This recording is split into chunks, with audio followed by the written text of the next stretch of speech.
Hello, my lovers of fear. It's me. And yes, I've received more letters. This time they came from men. Ordinary men, who thought they knew what fear was. Until they met women who smiled too wide. Who waited too long. Who whispered promises that were really threats. Proof, once again, that danger doesn't always wear a mask. Sometimes it wears lipstick. Sometimes it calls your name like a lover. And sometimes, it already has your keys. But before I read them to you, tell me, where are you listening from right now? Are you sure you're alone? Do you really trust the silence behind you? If you don't, maybe you shouldn't. Hit the like button, subscribe, and stay close. Because you don't want to miss the next true story when the night goes quiet. Now, let's begin.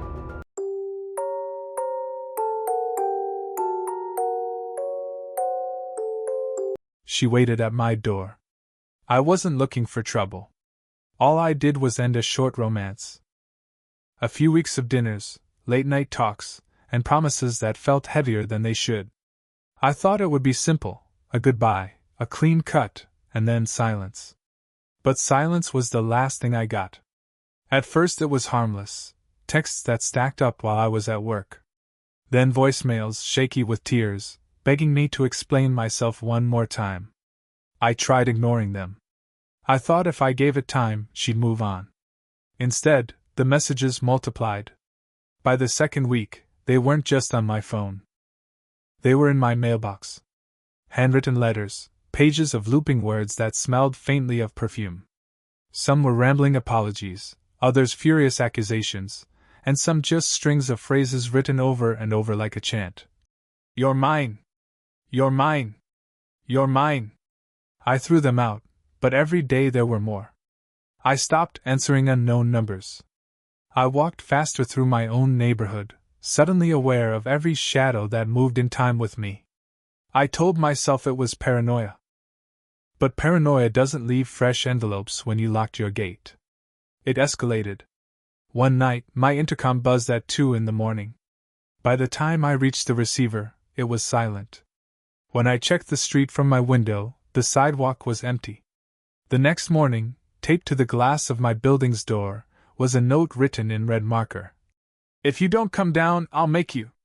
That was the first time my hands shook while unlocking my door. I changed my routines, started taking different routes home, but somehow she always knew when I'd be back. I'd find footprints in the slush near my window, cigarette butts crushed into the snow under my balcony.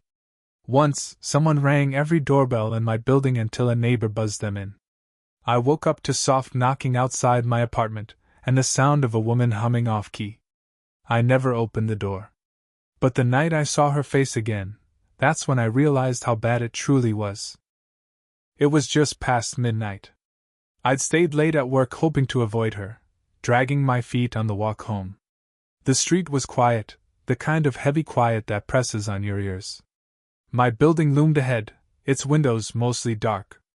And then I saw her. She was standing at the entrance, directly under the dim yellow light. Still as stone, head tilted up toward my window, her hair hanging limp across her shoulders. In her hand she held something long and pale. It took me a second to register the reflection of metal. A kitchen knife. My stomach dropped. My first thought wasn't escape, it was disbelief. That someone I'd once kissed could be standing there like that, waiting for me with steel in her hand. She saw me then. Her lips stretched into a smile that wasn't a smile at all. She raised the knife, not to threaten, but to point at me. Her voice carried across the silent street, raw and cracked. If you don't come down, blood will spill anyway. My chest clenched. I couldn't tell if she meant mine, hers, or someone else's. I forced my shaking hands to dial the police. My voice barely worked as I whispered my address. She heard me. She laughed. The sound cut through the night like broken glass. You think they'll stop me? She screamed. You think anyone can? She paced the sidewalk, knife flashing under the streetlight, muttering words I couldn't catch. Every few seconds her head snapped up toward my window like a predator catching scent. I locked every bolt, every chain, every flimsy barrier between me and the hallway, but none of it felt like enough. My pulse hammered so hard I thought it would give me away. The minutes until the sirens came stretched like hours. When the squad car finally turned the corner, red and blue lights bleeding across the buildings, she didn't run. She stood her ground, knife in hand, until the officers surrounded her. I could hear her shrieking from my apartment, voice cracking into sobs and laughter. They pulled her down, wrestled the knife away, dragged her into the back of the car. She fought until the door slammed shut. Even then, she twisted in her seat, staring up at my window. Her mouth moved around words I couldn't hear. But I knew exactly what she was saying. "You're mine." The officers told me she'd be taken for evaluation. They didn't say for how long. They didn't say what would happen after. And that's what keeps me awake. Because locks can be picked. Orders can expire. An obsession doesn't fade, it festers. I still check the street every night. I still wake at phantom knocks on my door. And sometimes, when the city goes silent, I swear I hear her voice in the dark, whispering the same promise she carved into every letter. You can't hide forever. But obsession doesn't always come from the shadows outside your window. Sometimes it already has the keys. Stay with me, because the next story is about a man who woke to find his landlady standing over his bed, whispering, "You're mine now."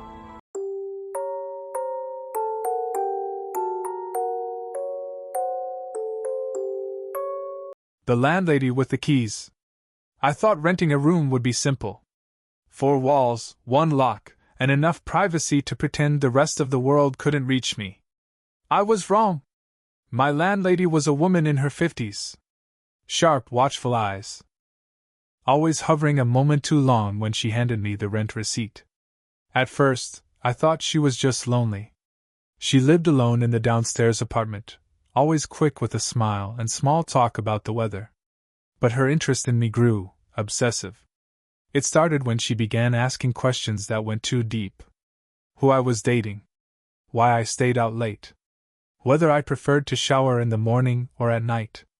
She said it with a laugh, but the way her eyes lingered made my skin crawl. 2 weeks in, I noticed my belongings weren't where I left them. At first it was subtle. A chair moved, a glass shifted. I blamed myself.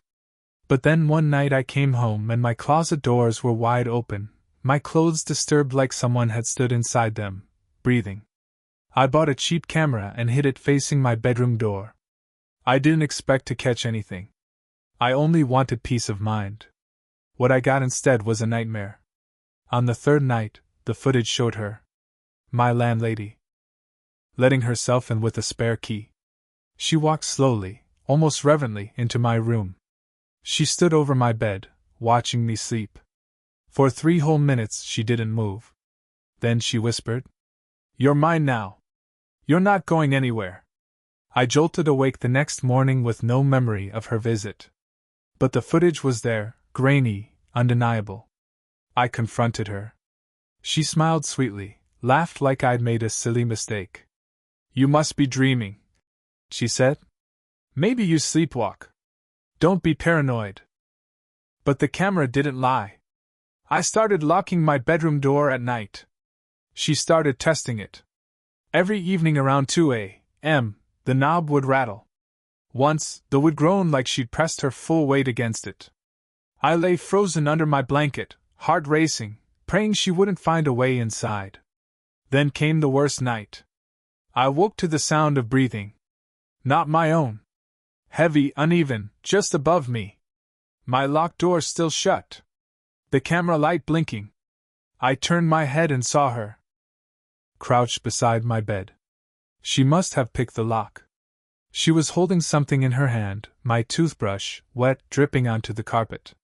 She whispered again, low and hoarse. "You taste like mine now." I didn't scream. I couldn't. I just lay there, every muscle locked, until she finally stood and drifted back out the door, closing it softly behind her. I left the apartment that morning and never went back. I packed what I could carry and vanished, leaving the rest behind. But sometimes, in the silence before dawn, I remember her whisper caught on tape. I remember how close her breath was. And I wonder how long she would have stood there if I hadn't stirred. How long before she decided simply watching wasn't enough. But sometimes, obsession doesn't creep in with keys. Sometimes it walks straight into your office. Smiling, polite, leaving gifts on your desk. Stay with me, because the next story is about a coworker whose presence grew darker and darker, until the final one promised death.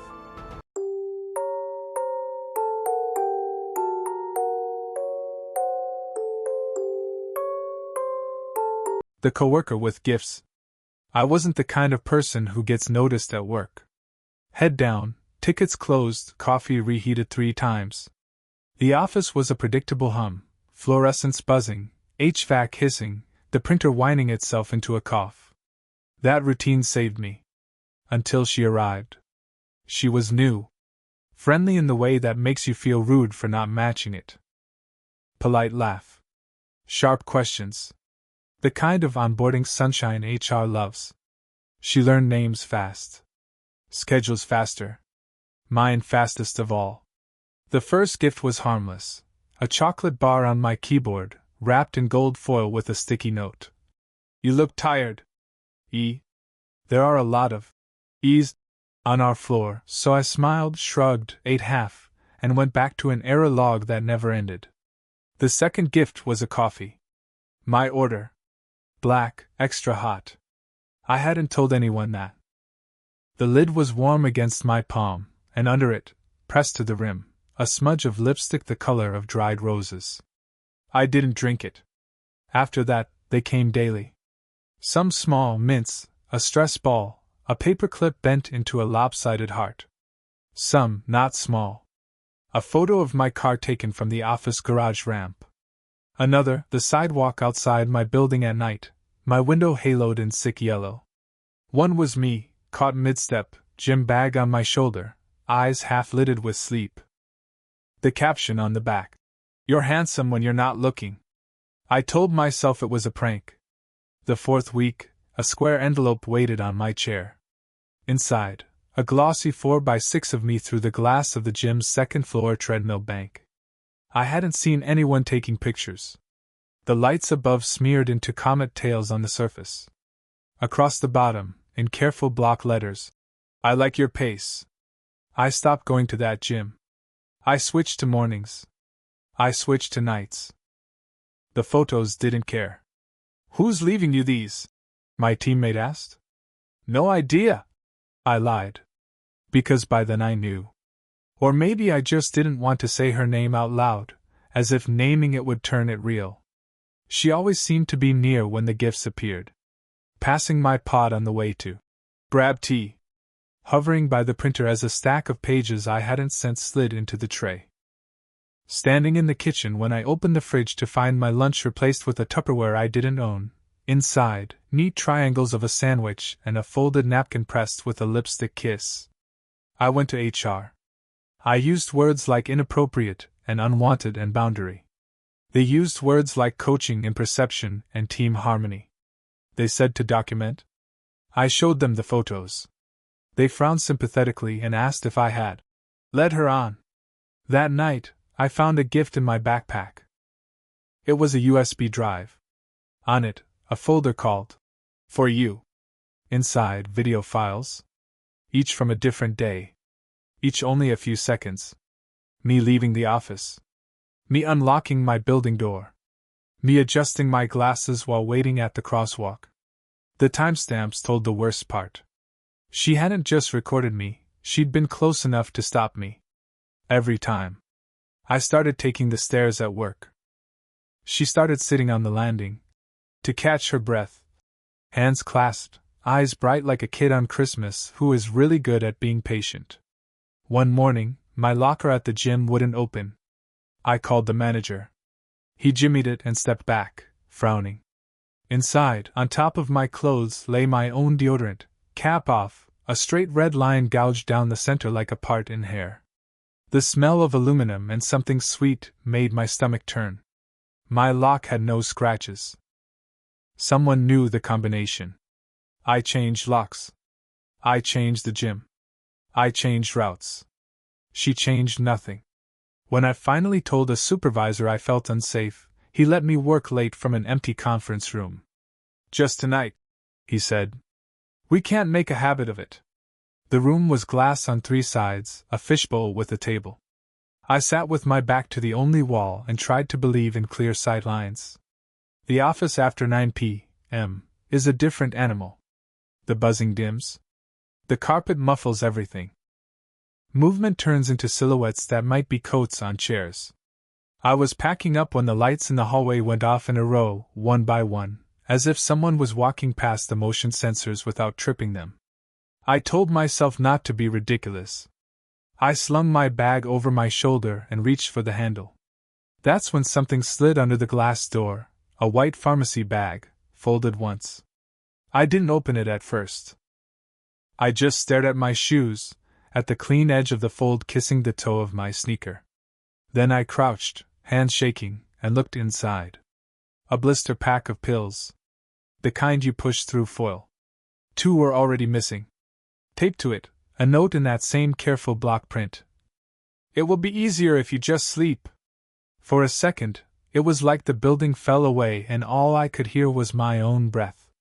I called security. My voice sounded far away. They came, 3 of them, bull quiet and annoyed. We checked the cameras. We watched 5 minutes of empty hallway and then, suddenly, she was there, on the screen, already kneeling at my door, pharmacy bag in hand, head tilted like she was listening through the glass. No approach. No exit. Just there. Then gone. I showed HR the footage. They finally stopped saying perception. They asked her to go home. Pending review? She didn't scream.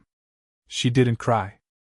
She only looked at me as they walked her past the glass, lips shaping a sentence I couldn't hear but understood anyway. I'll tuck you in later. That night, I double-locked my apartment door and pushed a chair under the knob that I knew would do nothing. I lay in bed fully dressed, phone in hand, oven on self-clean so I'd hear it beep if the power cut. Around 2 a.m., my fire alarm chirped once, just once, a single note like a tongue click. I held my breath until my ribs hurt. Nothing. Silence swallowed the room again. At 3:11, my phone lit the ceiling with a soft square of light. Unknown number. A text. You forgot to take your medicine. I moved 2 weeks later. New number. New job. New gym across a river that feels wider than it is. I still sleep with the lights on sometimes. I still taste metal when a coffee arrives with my name on it that I didn't order. People love to ask why I didn't just accept the gifts, take the hint, try to be gentle. They don't understand. There is nothing gentle at the bottom of a bag with missing pills. Only the suggestion that the easiest version of you is unconscious. The photo gifts stopped. The text stopped. The nightmares didn't. I wake sometimes to the memory of a white bag scraping glass, and the softest whisper my brain insists it heard even though the tape doesn't capture sound. Open up. Let me help you sleep. Maybe she moved on. Maybe she found someone who smiled back and didn't know how to say no. Maybe she waits in a hallway that no longer has my name on any door. I hope none of those maybes are true. And when people ask me what I learned, I tell them this. Roses on your desk can be a pattern. Notes can be a map. A gift can be a threat that uses the word help with the same mouth it uses to say mine. I wasn't special.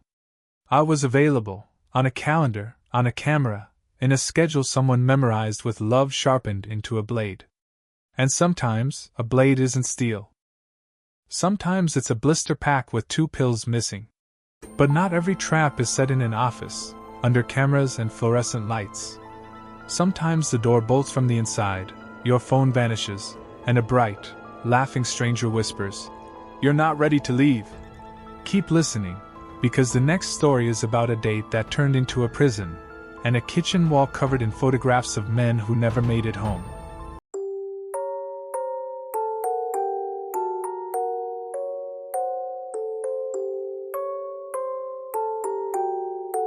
She wouldn't let me leave. It started like any other night out. A bar. Music too loud, drinks too sweet, strangers smiling because everyone was pretending to be happier than they were. She found me first. Bright eyes, quick laugh, hand on my shoulder as if we'd known each other longer than the first 5 minutes. Her energy was a tide, it pulled, and I let it. 1 drink turned into 3. 3 turned into stumbling into her apartment across town. I told myself I was lucky. That this was one of those stories you tell your friends in the morning with a grin. It wasn't. I woke up the next day with my head pounding and sunlight slicing through blinds I didn't recognize. My phone was gone. The front door, locked. The bolt wasn't just turned. It was latched from the inside with a heavy sliding bar I hadn't noticed the night before. She was already awake. Sitting at the edge of the bed, smiling at me like she'd been waiting for hours.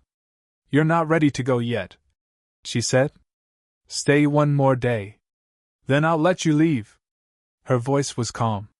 Too calm. I laughed nervously, asked about my phone. She tilted her head. "Don't worry. You'll get it back when it's time." I told myself she was joking. That this was just morning after awkwardness twisted by a hangover. But then I saw the walls. Her kitchen was lined with photographs. Dozens. Maybe hundreds. All men. All candid. Blurry shots on sidewalks, in cars, crossing streets. None of them smiling. Some with eyes wide like they just noticed the camera too late. "Old boyfriends?" I asked, my voice thinner than I meant. She shook her head. "No. Friends." The photos weren't framed. They were taped, pinned, overlapping in a mosaic of faces I didn't recognize. A few had names scrawled beneath them. A few had red X's drawn across their eyes. I felt the first true crack of fear in my ribs. When I asked again about leaving, her smile dropped. Not anger. Not sadness. Just blank. Like a doll face with the expression painted wrong. "You don't want to leave?" she whispered. "Not yet." I tested the door when she went to the bathroom. The bolt was solid steel. Even if I smashed the window, it was 3 stories down to hard pavement. My phone, I realized, wasn't missing, it was gone. Nowhere in sight. That night she made dinner. I wasn't hungry, but she set a plate in front of me anyway. Pasta, thick sauce, too red. I tried to eat, tried to act calm, but every bite felt like swallowing a hook. She watched me chew, eyes wide, pupils dark, as if my eating was a ritual she'd been waiting to see completed. When the clock hit midnight, I told her I needed air. She smiled again, the first time in hours, and unlocked the bolt herself. "Tomorrow," she said softly. "Tomorrow you'll be ready to stay forever." I didn't walk. I ran. Down 3 flights, through the lobby, into the cold air that hit my lungs like a slap. I didn't stop running until the bar from last night reappeared, neons still buzzing though the night was dead. I borrowed a stranger's phone and called my own. Straight to voicemail. The next day, the number was disconnected. I went back once, weeks later, just to prove to myself it had been real. The door was boarded. A note taped over the buzzer read, "Apartment vacant." But through the dusty glass, I thought I saw color on the kitchen wall, faded rectangles where photographs had been stripped away. Sometimes I wonder where those pictures are now. If they're in another apartment.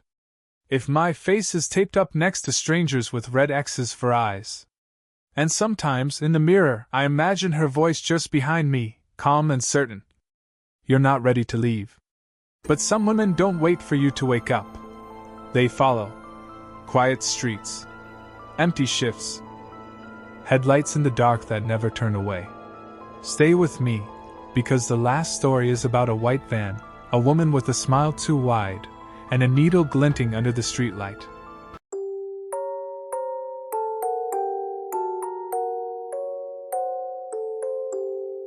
The woman in the white van.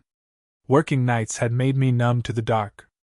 I was a security guard, clocking out around 2 or 3 in the morning when most of the city was asleep. The streets belonged to silence then, shuttered stores, empty sidewalks, the hum of neon that refused to die. It should have felt safe. Predictable. It did, until the van showed up. The first night I noticed it was a Monday. A white cargo van, dented along the side, parked across from my building when I came home. Nothing unusual, except the next night, when I left work, it was there again. Different street. Same spot in my periphery. By Wednesday, it wasn't just parked anymore. It was following. The headlights lingered behind me, far enough back to pretend coincidence but close enough that I never lost them. When I slowed, they slowed. When I stopped to tie my shoe, the engine idled, heavy and low, until I moved again. I told myself it was paranoia. That's what you do when you don't want to admit your prey. But then came Friday. It was just past 2:30 a.m., the air damp and sharp with the smell of rain. I was halfway down my block when the van rolled up beside me. The brakes sighed, and the window creaked down. A woman leaned out. She looked 40, maybe older, thin hair hanging limp, face pale under the jaundiced streetlight. But her smile, God, that smile, was stretched too wide, teeth bared in a grin that looked painted on. "Get in," she said brightly. "I know where you need to go." Her voice was wrong. Too cheerful, like a nurse trying to coax a screaming patient into a chair. My throat locked. I shook my head. That's when she moved. Quick. Too quick. Her hand darted into a bag on the seat and came back holding something that caught the light. A syringe. The needle glinted as she held it up, tilting her head like she was offering me a gift. "You'll feel better," she crooned. "I promise." Every nerve in me snapped awake. I ran. Her engine roared. The van lurched forward, tires spitting gravel, headlights swinging across the facades as she followed.